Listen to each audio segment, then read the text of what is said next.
A defesa de Gama. É um pós-apocalipse no mundo distópico, tá? Acontece que num determinado momento, uma doença começa a se espalhar rapidamente, produzindo zumbis violentos, que começa, logicamente, as pessoas começam a se atacar e tudo mais. E os zumbis, eles na verdade, eles não são derivados simplesmente do ataque ou da doença. Porque a taxa de letalidade dessa doença é tipo 90%. 90%. Então, os zumbis são aqueles que sobrevivem ao ataque, ao contato com a doença. E é muito rápido. E não se sabe o que aconteceu com o mundo. O que se sabe é que nessa região onde eles vivem, 3 cidades sobreviveram. Elas eram grandes cidades, que elas estavam numa faixa de distância entre elas de 300 a 500 quilômetros. E elas eram grandes e tinham recursos suficientes para se defender e murar essas cidades. E elas juntas conseguem sobreviver. Este evento de doença ele surgiu com um gravíssimo desequilíbrio ecológico, acabou com o clima, arrebentou a natureza. Então são chuvas torrenciais o tempo inteiro, não para, nublado o céu, o sol não passa e a temperatura é alta. E uma das cidades, a Alfa, ela consegue produzir alimento. Beta, ela consegue minerar e produzir metal. E Gama, ela consegue tratar a água e fabricar bens de consumo e remédio. E essas 3 cidades, elas se comunicam. A população não pode sair, porque o ar fora da cidade é contaminado. Então os muros da cidade produzem certos, como eu direi, certos recursos que faz com que a pressão da cidade seja positiva, ou seja, a cidade puxa o ar de fora, purificando o ar, e ali joga o ar para fora, sem deixar que os ventos poluídos entrem. E aí as 3 cidades começam a se organizar de maneira individual, desde que seja para cumprir. E Gama é a utopia esperada, onde existem castas de trabalho, e essas castas de trabalho recebem um quinhão específico para você se desenvolver, você trabalhar, você produzir, desde da sua função, e mediante isso, você tem acesso a todos os benefícios. Então você trabalha 5 dias na semana, folga 2, você tem direito à escola, você tem direito à saúde, você tem direito a tudo isso. Só que você está presa numa fucking cidade de 1,5 milhão de habitantes, murada. Então você precisa de permissão para procriar, você precisa de permissão para entrar em certos acessos em outras áreas, porque tudo depende de fiscalização, tudo depende de ver se você está infectado ou não. E Gama está sobrevivendo já há mais de 100 anos, sem nenhum infectado conseguir entrar. Como é que funciona a infecção?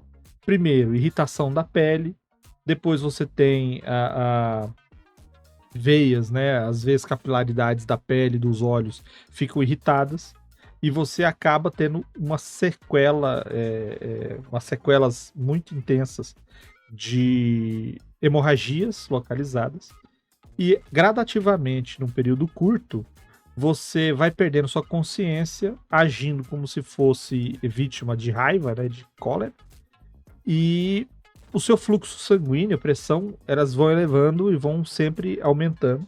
Então, o infectado não consegue sobreviver por muito tempo, porque o próprio organismo não consegue lidar com a doença.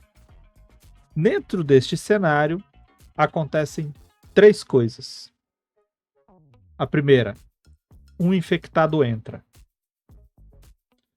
Segunda, Alguém que trabalha na defesa da cidade descobre e começa a espalhar que o ar não está infectado, que a doença escolhe quem ela vai infectar. Terceiro, uma missão militar secreta, né, vai mandar carros até a cidade que é o marco zero da doença, que fica próxima dessas 3 cidades. Isso é o que acontece. Dali para frente, o que vai acontecer é muita investigação para quem está dentro da cidade, para saber o porquê que o infectado está ali dentro. E detalhe, cobre é fatal para os doentes. Ele queima a pele e arregaça. Tá? Quem está do lado de fora fazendo a excursão vai ser a pura aventura no mundo infectado por zumbis. Tá? Então essa é a premissa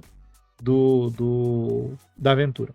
Ah, mas eu quero jogar com D&D e tudo mais. Você pode fazer uma região amaldiçoada, uma região onde você não consegue sair, mais ou menos igual a área de Tormenta, sabe? Uma área muito violenta e tudo mais. Qual que é o grande lance disso? Por que que isso está acontecendo?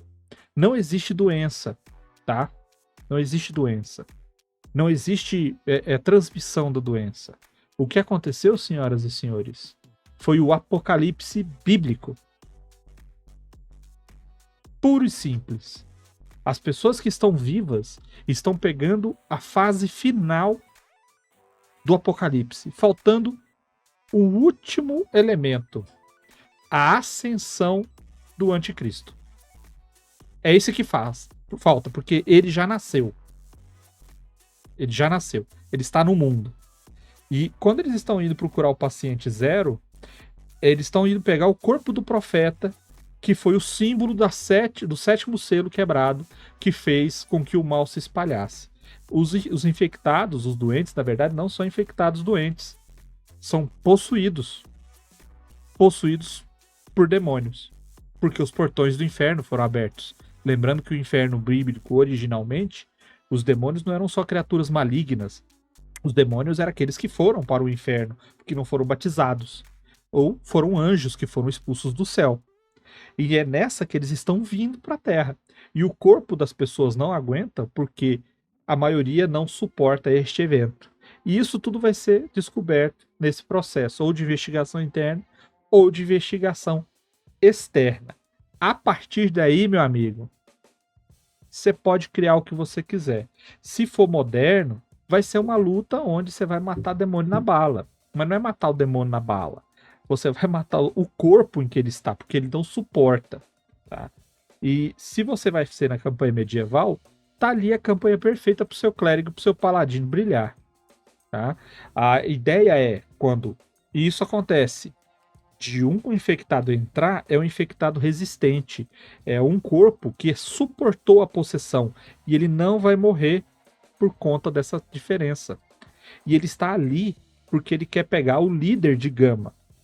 Aquele galera que está de fora, eles estão ali fora porque chegou o momento em que vai surgir o anticristo. E o líder da cidade Gama, Alfa e Beta, e os líderes que estão ali, e isso tudo que envolve essas cidades, são os anjos que desistiram de aplicar o Apocalipse e estão defendendo a humanidade. E é agora onde a coisa vai acontecer. É agora onde eles vão truvar. Onde a cidade de Gama vai ser o alvo principal, porque eles trouxeram o profeta do Marco Zero. E é no corpo do profeta que estão os trechos bíblicos que seriam depois do Apocalipse e que não foram transcritos para a Bíblia. E a galera vai ter que estudar isso para saber como evitar. Aí eles vão saber descobrir, enfim, que eles estão no meio da luta entre anjos e demônios pela humanidade. E eu narrei esse plot e nós jogamos bastante. Jesus jogou.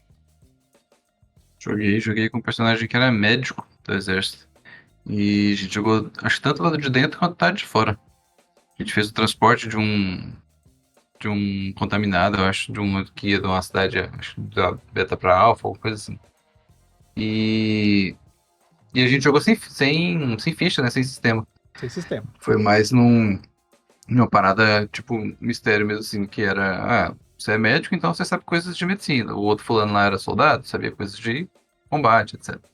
E a gente não sabia que o plot era esse, né? A gente não sabia que era um Achava que era anjo e tudo zumbi, mais, né? era zumbi e tal. Então, meu personagem como médico tinha ali, tentava descobrir como que a contaminação acontecia, como que a doença era transmitida e tudo mais, mas nada fazia sentido, né? Porque nada seguia os preceitos científicos ali do que acontecia.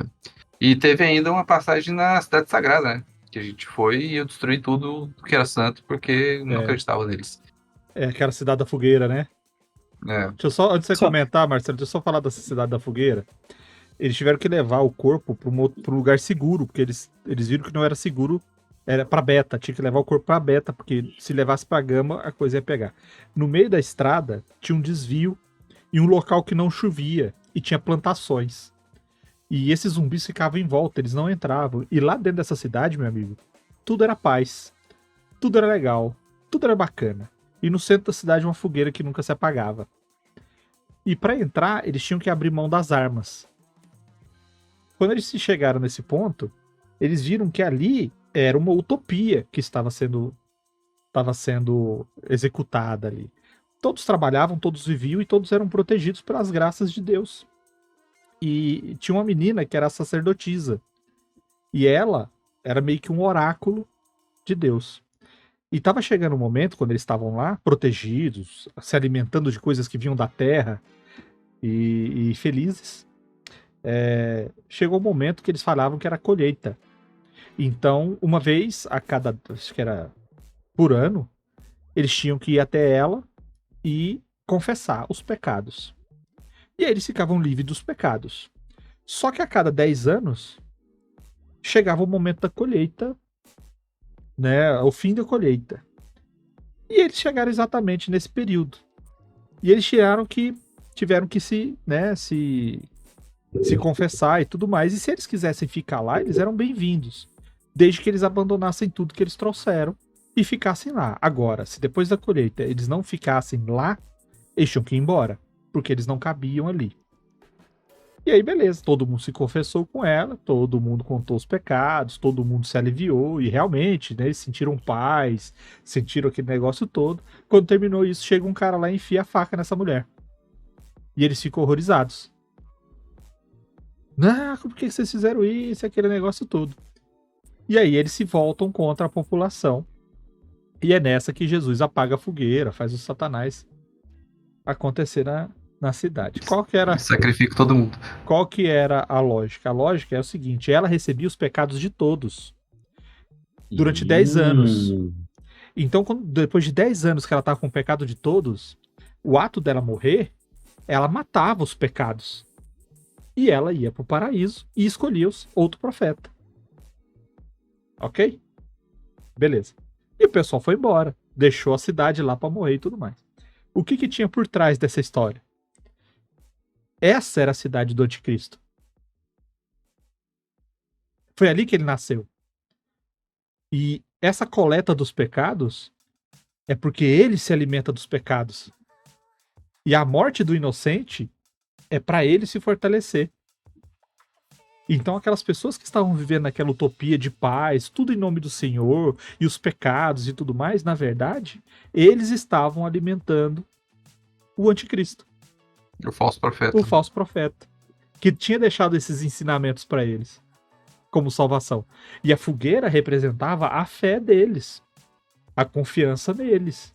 E enquanto a fogueira estivesse acesa, eles estavam protegidos do mal. E quanto mais as pessoas se negavam ou fossem violentas e tudo mais, o fogo da fogueira ia diminuindo. Então, sempre que acontecer uma briga, que ia começar os ânimos a crescer, a fogueira ia diminuindo. E aí eles, não, peraí, vamos ficar calma. E aí a fogueira voltava a aumentar. Quando o Baal e a trupe dele começou a ser muito violenta, a fogueira fez... Desculpa, Marcelo, eu te interrompi. Não interrompeu, não. Mas eu achei interessante porque, na minha cabeça, uma dúvida que eu fiquei é assim, em algum momento eles descobrem o grupo descobre que a situação já rolou o apocalipse? Sim, com o corpo. Um dos sacerdotes vai decifrando as marcações no corpo. E aí Porque vai pegando as evidências no percurso, e aí vai mostrando o efeito dos 7 selos. Porque aí na minha cabeça é basicamente, se eu tô no grupo, eu falo, bom, galera, então é isso, né? Tipo assim, Não, mas tem se a como impedir. se a minha memória não me falha. Não, mas esse aqui é o negócio. Como eu falei, no corpo daquele profeta, que foi o primeiro cara, que ele não apodreceu, o corpo dele estava intacto, protegido por um arcanjo, inclusive, que eles lutam contra o arcanjo. E é a primeira vez que eles veem um anjo e começa a ver essa situação. Tem as escrituras que vêm depois do Apocalipse, ensinando como é que impede a ascensão do anticristo. E aí eles têm esperança, só que o cara não consegue traduzir de uma vez. Porque a cada ação que eles fazem, as tatuagens, que são as marcas no corpo desse cara, mudam. Porque eles estão alterando as condições. Ah, tá, entendi. Eu vou ficar com o comentário do chat aí, realmente, Absolute RPG, porque é uma cabecinha muito, muito boa pra pensar isso. Cara, eu gostava demais dessa história. Narrei ela até o final, Jesus. Com outro grupo. Na rota ao final, a galera só impediu o anticristo. Sim, sim. Eles conseguiram decifrar o que estava escrito no corpo do cara e eles lutaram contra. Qual que era o Gabriel e o Miguel? Qual que era o mais linha dura? Era o Miguel, né? O porradeiro. É o Michael. Então o Miguel que era o cara que queria concretizar o apocalipse. E eles estavam sendo ajudados pelo Gabriel. Só que o Gabriel já não tinha mais as asas. E aí eles lutam contra o Miguel. Toma o pau, porque eles não dão conta de. Eles não Peitar dão um conta. arcanjo? Não dão conta, eles não dão conta.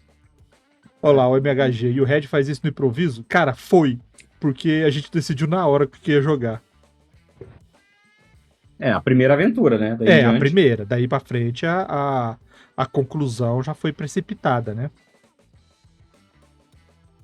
Vermelho tem problema de eu pegar o plot da vida, mudar um pouco, deixar o foco. Não, segue a vida. Eu me baseei nessas coisas através de outros elementos que eu também vi. Então não tem problema nenhum, não, cara. Eu gostei da ideia. Quando você falou de colheita, se eu não soubesse que era um conceito apocalíptico, eu ia trabalhar muito com aquela lógica de sacrifício Wicked Man, sacrifícios pagãos para o deus os deuses da fertilidade, para a colheita ser positiva. Tipo, não, a cada de 10 em 10 anos a gente pega os que confessaram os piores pecados, sacrifica eles na fogueira que nunca apaga, e é assim que a gente garante os alimentos da terra. No caso, quem sacrifica é uma pessoa só, que é a menina que tem que ser inocente, né? O profeta tem que ser inocente, puro de coração, e vai ser sacrificado. Ou seja, se você olhar bem, cara, isso daí não é nada mais nada menos do que a personificação do egoísmo. Você pega os seus erros, deposita numa pessoa inocente e sacrifica ela para se salvar. O que você fez foi uma Jesus. O que você fez foi uma Jesus de 10 anos, mano. O vermelho, foi isso que você fez. Mais ou menos. Aí eu falo assim, cara. Isso aí... a pessoa que morre para perdoar os pecados dos outros. Né? E aí o que você tem, cara, é exatamente a força do mal agindo como se fosse uma força do bem. Olha aí, a sua tia religiosa que passa atrás e toda hora ouve coisas ruins, fala pra ela agora, ouvi um bom plot agora sobre como usar Jesus numa campanha. Exato. Simbologia tá aí. Usa quem quer, né?